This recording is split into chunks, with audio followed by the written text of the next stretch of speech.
Hi, my name is Ken with SledTrack.com, and today we're going to do a overview of the Camso Ice Arrowhead 130, part number 9436H. H is for high performance, in a 120 by 15 dimension.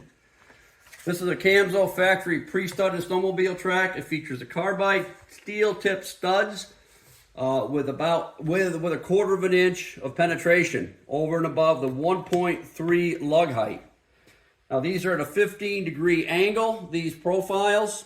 75% of them are facing forward, 25% are facing rearward for tremendous traction and acceleration and braking and acceleration.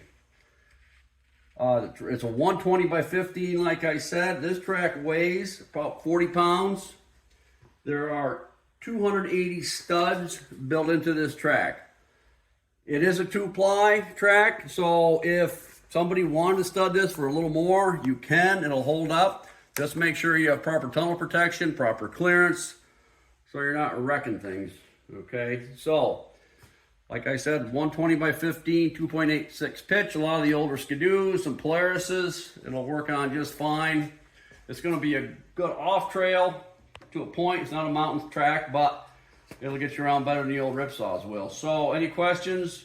SledTrack.com, an email, a phone call, I'll be glad to help you out. Thank you.